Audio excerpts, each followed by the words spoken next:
جب کافر مارتا ہے تو وہ نہیں دیکھتا شیعہ مر رہا ہے کہ سنی. کشمیر پر ہندوستان جب مارتا ہے تو پوچھتا ہے مرنے والوں سے سنی ہو یا شیعہ. غزہ کے اندر جب بم بلاسٹ ہوئے اور ہو رہے ہیں, اسرائیل مار رہا ہے, پوچھتا ہے شیعہ ہو کہ سنی ہو. وہ اسلام کو ختم کر رہا ہے, وہ کلمہ گو کو ختم کر رہا ہے, اور ہماری ان کے خلاف تیاری زیرو کی زیرو ہے. تاریخ پر پیچھے جائیں, 656 ہجری کے اندر مستعصم باللہ, یہ عباسی خلیفہ ہے بغداد شریف کا, اس کا بیٹا ابو بکر ہے, یہ سنی ہے. جو وزیر اعظم ہے ابن القمی, یہ شیعہ ہے. آپس میں ان کا اختلاف ہے, آپس میں اتنا لڑے شیعہ سنی کا, اتنا فساد رہا, کسی کی خبر ہی نہیں رہی. دشمن کون ہے, مارنے والا کون ہے, ہمیں کیا نقصان دے دے گا, کسی کی کوئی خبر نہیں. یہاں تک کہ منگولوں اور تاتاریوں نے حملہ کر کے 20 لاکھ مسلمانوں کا خون بغداد میں بہایا, ان نادانوں کی وجہ سے, ان کی لڑائی کی وجہ سے. جب وہ مارنے آئے نا, انہوں نے نہیں دیکھا شیعہ کون ہے سنی کون ہے. انہوں نے جب گردنیں اتاری اور اس کے بعد جب انہوں نے خون بہائے, کسی سے نہیں پوچھا شیعہ ہو یا سنی ہو, قتل کرتے گئے کون مسلمان ہو. آج کل لنڈے کے مولوی بھی ہیں جن کو اس وقت بھی سمجھ نہیں آ رہی.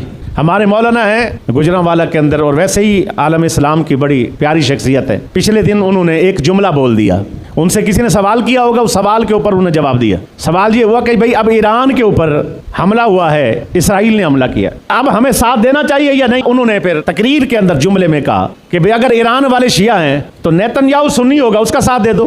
ان لنڈے کے مولویوں نے اسی بات کو اٹھا کر ان کے خلاف کلپ بنا رہے جی, سنیوں کی توہین کر دی ہے, یہ شیعوں کا ساتھ دے دیا ہے. بات سنیت شیعت کی نہیں ہے. لینڈزے گرام کہہ چکا ہے کہ ہم اسلام کو ختم کرنے جا رہے ہیں, تو تیرا میرا حق نہیں بنتا ہم اسلام کا ساتھ دیں. یہاں شیعت کی تو بات ہی نہیں ہے, بات ہو رہی ہے اسلام کی, اور وہ بات لے جا رہا ہے شیعہ سنی پر. جب ڈاکٹر علاج کرتا ہے بتائیے گا تو ڈاکٹر پوچھتا ہے شیعہ یا سنی, وہ مسیحا ہوتا ہے. اگر وہ جسمانی ڈاکٹر ہے تو تجھ سے نہیں پوچھتا شیعہ ہو کہ سنی. تو علماء تو روحانی ڈاکٹر ہیں, وہ اس موقع کے اوپر وہ جو روحانی علاج کرتے ہوئے کیا وہ توڑیں گے یا جوڑیں گے؟ وہ کہیں گے سارے ایک ہو جاؤ, سب ایک میدان میں آ جاؤ, اسلام بچاؤ, اسلام بچاؤ. اپنی پوری صلاحیتیں, اپنی پوری قوتیں, اپنی پوری ذہانت, اپنا پورا مال, اپنی پوری کوشش اسلام کی سپورٹ میں لگا دیں تو انشاءاللہ ہماری یہی بچے, کل کے بچے, آج بچے ہیں کل یہ فوج ہے, یہ اس طرح کرتے کرتے ذہنیت بنے گی اور ہم انشاءاللہ کافر کا مقابلہ کر سکیں گے. میرا مشورہ ہے, جیسے تخصص فی الفقہ ہے نا, جیسے تخصص فی الحدیث ہے, یہ سارے شعبے ہیں,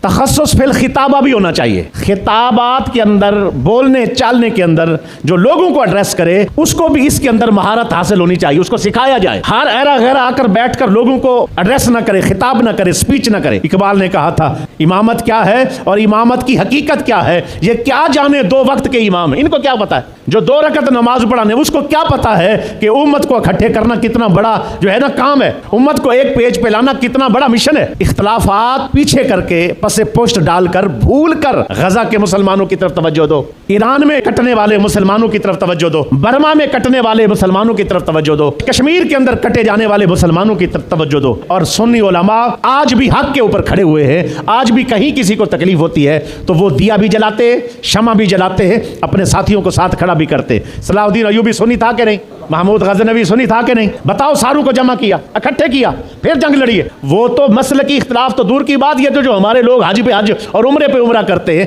تو صلاح الدین ایوبی تو اس کا بھی خلاف تھا. وہ کہتے ہیں پہلے بھائی یہ بچائیں, بندوں کو بچائیں, بندے کٹ رہے ہیں, اسلام کو مٹایا جا رہا ہے, اس کو بچانا ہے. ایک جماعت بن کر رہو, واعتصموا بحبل اللہ جمیعا ولا تفرقوا, اللہ کی رسی کو مضبوطی سے پکڑو اور فرقوں میں اور تفرقوں میں مت بٹو. حبل اللہ کیا ہے؟ کہا حبل اللہ جماعت ہے, ید اللہ علی الجماعت, اللہ کا ہاتھ ہے جماعت کے اوپر. بیٹا, بھائی, بزرگوں, ٹکڑے ٹکڑے نہیں ہونا, جدا جدا نہیں ہونا, ایک جماعت بننا ہے. آپ سے کوئی پوچھے کون ہے, فخر سے کہیں میں یا رسول اللہ کہنے والا سنی ہوں, بریلوی ہوں, فخر. ان کو بھی یہی درس ہے, اپنی اپنی جگہوں پر امام بارگاہوں میں بیٹھے, اپنی اپنی مساجد میں, مراکز میں بیٹھے, ان چیزوں سے صرف نظر کریں, امت کو ایک کر دیں, بھائی بھائی بن جائیں. اور جیسے وہ کسی نے, اور پھر میرا ایک مثال ہی ہے, ایک مولوی صاحب کے پاس نا جمعۃ المبارک کا مجمع آیا. انہوں نے کہا کہ میں نئی بات کروں, نئی بات کرنا کا فائدہ یہ ہوگا میرا علم دوسروں کے اوپر نا یہ فوقیت ہوگی, پتہ چلے کہ زیادہ علم والا. انہوں نے کہا اصحاب کہف کا جو کتا تھا نا وہ سفید رنگ کا تھا. ایسی بات ہوئی نا تو اس کے اوپر پریشانی ہو گئی دوسرے مولوی صاحب کو, یار اس نے تو بڑی علم والی بات کر دی, میرے آگے نکل گیا.